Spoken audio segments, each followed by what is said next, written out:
এই দেখুন কত সুন্দর রেডিয়াল উরুর তৈরি হয়ে গেছে, চারিধার থেকে সুন্দরভাবে শিকড়গুলো বেরিয়ে গেছে। নমস্কার বন্ধুরা, সবুজদ্বীপ ফর গার্ডেনিংয়ে সবাইকে স্বাগত।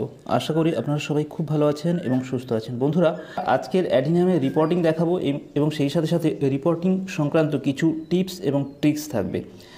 কারণ এই রিপোর্টিংয়ের উপর ভিত্তি করে আপনি আপনার অ্যাডিনিয়ামের সাইডের বৃদ্ধি বেশি করতে পারেন এবং দৈর্ঘ্যও কিন্তু বাড়াতে পারেন, ঠিক আছে। এছাড়া ইউনিক লুক দেওয়ার ক্ষেত্রে কিন্তু রিপোর্টিংয়েরও অনেকটাই ভূমিকা আছে। এগুলো স্টেপ বাই স্টেপ আপনাদেরকে দেখাবো একদম হাতে কলমে।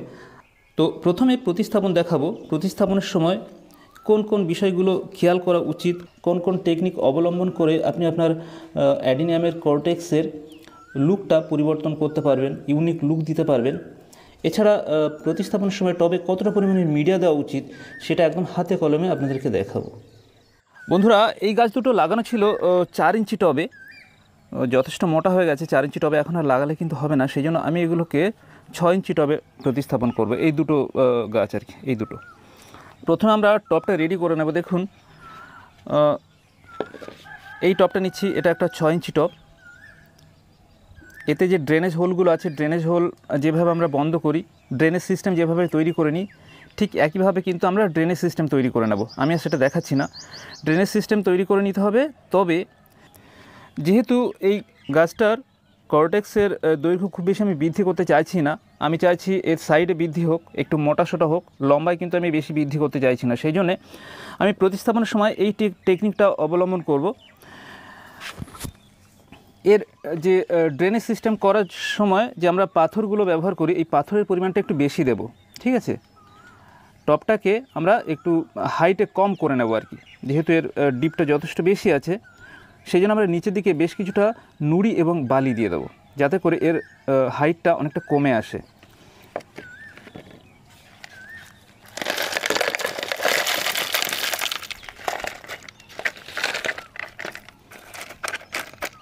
এই দেখুন এতটা আমি নুড়ি পাথর দিয়ে দিয়েছি, আর একটু সরু নুড়ি কিছুটা দেবো এতে, তাহলে জল নিকাশি ব্যবস্থাটাও খুব ভালো হবে, সেই সাথে সাথে এর হাইটটাও আরও কমে আসবে। দেখুন এই কিন্তু আমি কাঁকর ভরে নিয়েছি, প্রায় 1/3 কাঁকর কিন্তু আমি ভরে, মানে একটা টবের 3 ভাগের 1 ভাগ কিন্তু আমি কাঁকর পুরো ভরে দিয়েছি। এবার এর উপর একটা বালির হালকা স্তর দেব, দিয়ে তারপরে মিডিয়া দিয়ে আমি গাছটা প্রতিস্থাপন করব। দেখুন বন্ধুরা, টবের গভীরতা কতটা কমে গেছে, আর হাফ আছে আর কি। এই অর্ধেক অংশটা আমরা মিডিয়া দেব, গাছটা প্রতিস্থাপন করে আর কি মিডিয়া দিয়ে দেব। তো এখানে আমি একটা নতুন মিডিয়া, একটা সিম্পল একটা মিডিয়া তৈরি করে নিয়েছি। বালি আছে, গোবর সার আর অল্প পরিমাণের কোকোপিট। তো যাই হোক, এই মিডিয়াটা কীভাবে তৈরি সেটা আমি পরে বলবো। এর রেজাল্ট যদি ভালো হয় তাহলে তখন বিস্তারিত এটা নিয়ে আলোচনা করব। তো প্রথমে মিডিয়া অল্প করে দিয়ে দিচ্ছি।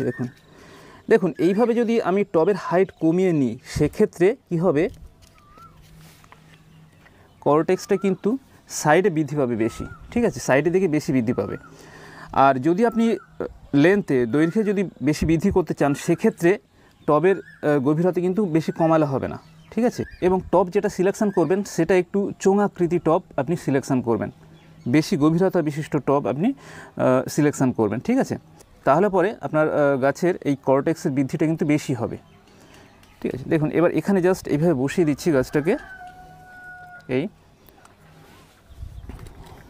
জাস্ট বসিয়ে দিলাম, বসিয়ে সাইড থেকে মিডিয়া দিয়ে দেবো।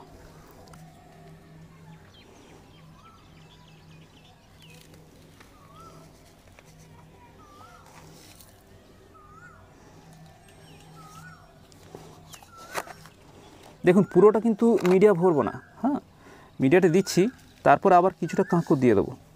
আমরা মিডিয়ার পরিমাণ কিন্তু কম দেব, কারণ কেন মিডিয়ার পরিমাণ কম দেব সেটা আগে ভিডিওতে আলোচনা করেছিলাম, তবুও বলে দিচ্ছি। আমরা প্রতিস্থাপনের সময় যদি পটিং মিডিয়া বা মাটি পরিমাণে কম ব্যবহার করি, তাহলে বেশ কিছু সুবিধা পাবো। প্রথমত, কম পটিং মিডিয়া জল ধারণ ক্ষমতাও কিন্তু কম, ফলে গাছ দ্রুত জলশূন্য হয়ে পড়বে। আর এই জলশূন্য বা জলের ঘাটতি হওয়ার সুবিধা নিয়ে আমরা গাছে দ্রুত ফুল আনতে পারবো। অ্যাডিনিয়ামে তাড়াতাড়ি ফুল আনতে হলে একটু জলের ঘাটতি করতে হয়। জলের ঘাটতি যদি আপনি না করেন সেক্ষেত্রে গাছের গ্রোথ বাড়তে থাকবে, ফুল আসবে কিন্তু দেরিতে। দেখুন, মিডিয়া বেশি হলে জল ধারণ ক্ষমতাও বেশি হবে, ফলে গাছের সার্বিক বৃদ্ধি বেশি হবে, ফুল আসবে তবে একটু লেটে। সেজন্য মিডিয়া যদি আমরা একটু কম পরিমাণে রাখি সেক্ষেত্রে ফুল কিন্তু দ্রুত আসবে। দ্বিতীয়ত, রটিংয়ের প্রবণতাও কিন্তু অনেকটা কমে যায়, বিশেষ করে বর্ষাকালে। আবার দেখুন, আমরা অনেকে গাছে একটু বেশি বেশি জল দিতে পছন্দ করি, আর তার ফলে হয় সমস্যা রুট রটিং, শিকড় পচে যায়। তো মিডিয়া যদি কম ব্যবহার করি আমরা, সেক্ষেত্রে গাছে জল একটু বারে বারে দিতে হবে, কিন্তু জল বেশি হয়ে গেলে কিন্তু খুব বেশি অসুবিধা হবে না। এবং যারা গাছে বেশি বেশি জল দিতে পছন্দ করেন তাদের জন্য কিন্তু মিডিয়ার পরিমাণ একটু কমিয়ে রাখতে হবে। হ্যাঁ, তো দেখুন এই পর্যন্ত আমি মিডিয়া দিয়ে দিয়েছি, এতটা পরিমাণে ফাঁকা আছে। এবার এর উপরে দেব কাঁকড়ের একটা লেয়ার দিয়ে দেবো, ঠিক আছে? কারণ যেহেতু বালি, জল দিলে পরে গর্ত হয়ে যেতে পারে, সেই জন্যে নুড়ি, সরু নুড়ির একটা যদি লেয়ার দিয়ে দিই সেক্ষেত্রে জল দিলে এই বালিগুলো সরে যাবে না, গর্ত হবে না আর কি। হালকা একটা লেয়ার দিয়ে দিচ্ছি, এই দেখুন।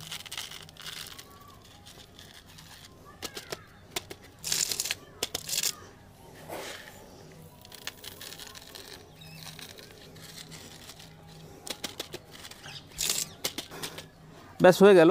এবার এতে জল দিয়ে দিতে হবে। এইভাবে কিন্তু আপনারা প্রতিটা গাছ প্রতিস্থাপন করে নিতে পারেন। বন্ধুরা, এবার এখানে এই দুটো গাছ দেখুন,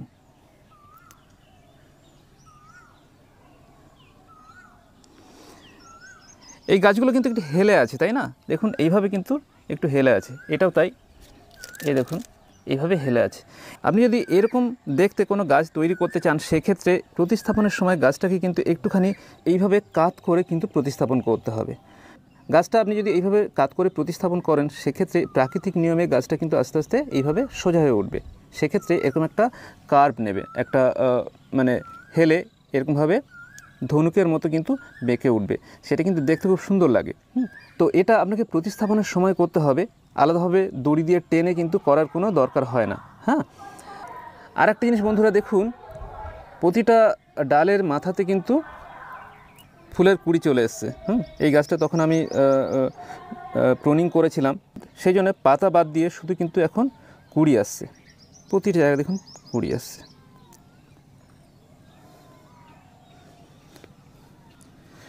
আবার দেখুন, অ্যাডিনিয়ামের যে রেডিয়াল রুট আমরা তৈরি করি, কিভাবে করতে হয় তার ভিডিও আমি অন্য একটা এপিসোডে আপনাদেরকে দিয়েছিলাম। তো এই রেডিয়াল রুট করার ক্ষেত্রে আমরা কি করি, যে অ্যাডিনিয়ামের কর্টেক্সটাকে আড়াআড়ি প্রথমে আমরা কেটে দিই, কেটে দিয়ে এটাকে বালিতে প্রথমে আমরা প্রতিস্থাপন করি, সরু সরু রুট বেরোয়, সেগুলোকে বারবার আমরা রিপোর্ট করে এরকম একটা লুপ নিয়ে আসি। এই দেখুন এখানে আছে, এই একটা দেখুন। তো এরকম রেডিয়াল রুট আমরা না কেটে, কর্টেক্স না কেটে শুধু প্রতিস্থাপন করার সময় কিছু টেকনিক অবলম্বন করে তৈরি করতে পারি। তো সেটা চলুন আজকে দেখাবো একদম হাতে কলমে আমরা কিভাবে রেডিয়াল রুট করব কর্টেক্স না কেটে। আর এক্ষেত্রে অ্যাডিনিয়াম মরে যাওয়া বা পচে যাওয়ার সম্ভাবনা কিন্তু একদমই থাকে না। আমরা যখন কর্টেক্স আড়াআড়ি কাটি, কেটে যখন এরকম একটা লুপ দেওয়ার চেষ্টা করি, সেক্ষেত্রে অনেক সময় কি হয়, ওই অংশটা পচে যায় বা ভালোভাবে রুট তৈরি হয় না, সেক্ষেত্রে সেই অ্যাডিনিয়ামটা কিন্তু নষ্ট হয়ে যায়। কিন্তু এই পদ্ধতিতে যেহেতু আমরা কাটাকাটি করছি না, ফলে চারাটা নষ্ট হওয়ার সম্ভাবনা কিন্তু একদমই থাকে না। আনসাকসেসফুল হতে পারে, কিন্তু চারাটা সম্পূর্ণ নষ্ট হবে না। পরবর্তীকালে ওই চারার উপরে আবার আপনি ট্রাই করতে পারেন। তো চলুন এবার দেখাই কিভাবে রেডিয়াল রুট করবেন কর্টেক্স না কেটে। দেখুন, তার জন্য আমাদের দরকার হবে একটা চারা। এই চারাটা আপনি নিচ্ছেন, এর রেডিয়াল রুট করতে হবে। দেখুন, রেডিয়াল রুট যখন আমরা করব তখন সাইডে যেসব রুটগুলো বেরোবে এইগুলো কেটে দিতে হবে, এই রুটগুলো কেটে দিতে হবে, এটা কেটে দিতে হবে, এটা কেটে দিতে হবে। কিন্তু নিচে যেসব শিকড়গুলো থাকছে, এই শিকড়গুলো যেমন আছে তেমনই থেকে যাবে। এবার আমরা কি করব, প্রথমে টবে মিডিয়া ভরে নেব।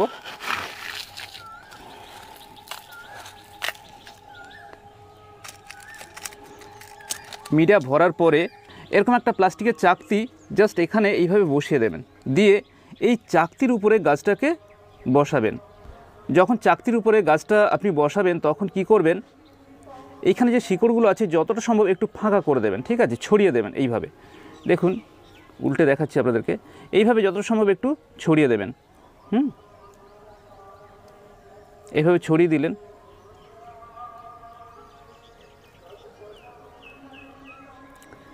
দিয়ে এইবার এখানে জাস্ট এইভাবে বসিয়ে দিতে হবে, ঠিক আছে। এবার সাইড থেকে মাটি দিয়ে দিতে হবে।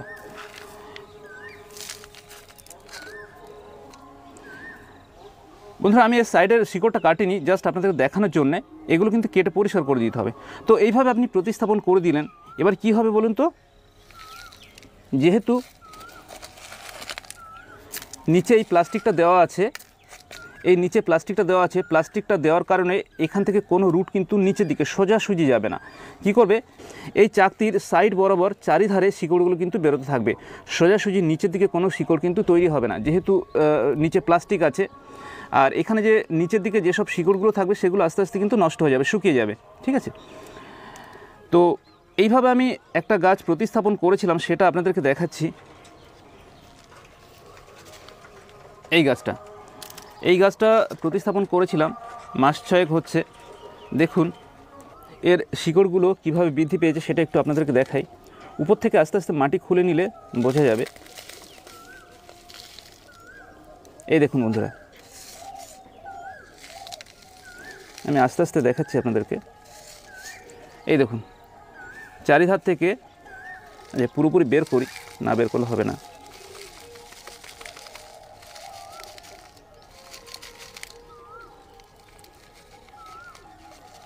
এই দেখুন কত সুন্দর রেডিয়াল রুট তৈরি হয়ে গেছে, চারিধার থেকে সুন্দরভাবে শিকড়গুলো বেরিয়ে গেছে।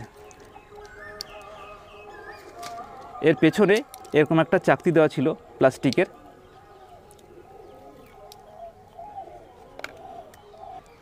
এই দেখুন এর মাঝখানে কিন্তু কোনো শিকড় বেরোয়নি, আর যেগুলো ছিল সেগুলো সব নষ্ট হয়ে গেছে, দু একটা আছে আর কি। তো যেগুলো আছে এগুলো কেটে পরিষ্কার করে দিতে হবে। শুধু সাইড থেকে দেখুন কত সুন্দর শিকড় বেরিয়েছে। আর একটা জিনিস লক্ষ্য করে দেখুন, এই অংশটা কিন্তু অনেকটা চ্যাপ্টা হয়ে গেছে। তার কারণটা কি, যেহেতু এই অংশটা সমান, সেই জন্য এই নিচের দিকে বৃদ্ধি পেতে পারেনি, ফলে একটা চ্যাপ্টা মতো হয়ে গেছে এই অংশটা। এই দেখুন কত সুন্দর রেডিয়াল রুট তৈরি হয়ে গেছে।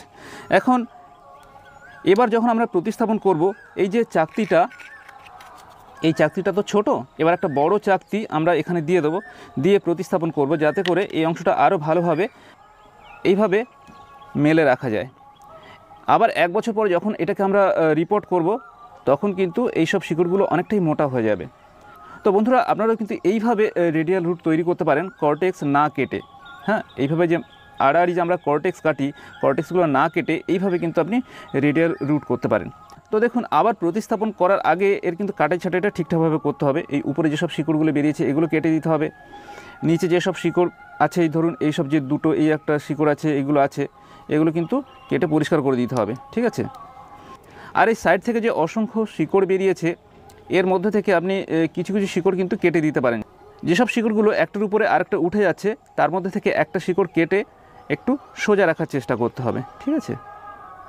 তো বন্ধুরা অ্যাডিনিয়াম প্রতিস্থাপনের সময় আপনি যদি এইসব টেকনিকগুলো অবলম্বন করেন, তাহলে গাছটার কিন্তু ছোট থেকে একটা ইউনিক লুক আপনি দিতে পারবেন, ঠিক আছে। বন্ধুরা আরেকটা জিনিস কি, আপনি যদি অ্যাডিনিয়ামের কর্টেক্সটাকে একটু বেশি বৃদ্ধি করতে চান, বেশি লম্বা করতে চান, সেক্ষেত্রে একটু চোঙাকৃতি টব আপনার সিলেকশন করতে হবে, এবং বছরে অন্ততপক্ষে 2 থেকে 3 বার গাছটাকে কিন্তু রিপোর্ট করতে হবে। হ্যাঁ, কারণ প্রত্যেকবার যখন আমরা গাছটাকে রিপোর্ট করব, সেক্ষেত্রে প্রতিবার গাছটাকে কিন্তু একটুখানি উঁচু করে প্রতিস্থাপন করে নেব। আর এরকম যদি আমরা করতে থাকি, সেক্ষেত্রে কর্টেক্সটা কিন্তু দ্রুত লম্বা হয়ে উঠবে এবং দ্রুত একটা লম্বা কর্টেক্স আমরা পাবো। আমরা টাওয়ার অ্যাডিনিয়াম করার সময় যে টেকনিক অবলম্বন করেছিলাম, ওই টেকনিক যদি অবলম্বন করি, সেই ক্ষেত্রে আমরা কিন্তু খুব দ্রুত এর কর্টেক্সটার বৃদ্ধি ঘটাতে পারবো, ঠিক আছে। বন্ধুরা এই ছিল আজকে ছোট্ট এপিসোড, আশা করি আপনারা বুঝতে পেরেছেন। তো এই প্রসঙ্গে আরেকটা কথা বলি, আপনি যখন গাছ প্রতিস্থাপন করছেন, প্রতিস্থাপন করার পরে যে জলটা দেবেন, জলটা একটু ভরপুর জল আপনাকে দিতে হবে, আর এই জলের সঙ্গে অল্প একটু ফাঙ্গিসাইড মিশিয়ে নেবেন, ঠিক আছে, প্রথমবার। তো যাই হোক, ভিডিওটা যদি ভালো লাগে, যদি ইনফরমেটিভ মনে হয়, তাহলে অবশ্যই লাইক করবেন এবং বন্ধুদের কাছে শেয়ার করে দেবেন। আর যে বন্ধুরা এখনও চ্যানেলটা সাবস্ক্রাইব করেননি, আপনারা চ্যানেলটা সাবস্ক্রাইব করে নেবেন। আমি সকল সময় এরকম গার্ডেনিং রিলেটেড ভিডিও দিতে থাকবো। সবাইকে অসংখ্য ধন্যবাদ সম্পূর্ণ ভিডিওটা দেখার জন্য। সবাই সুস্থ থাকুন, ভালো থাকুন, নমস্কার।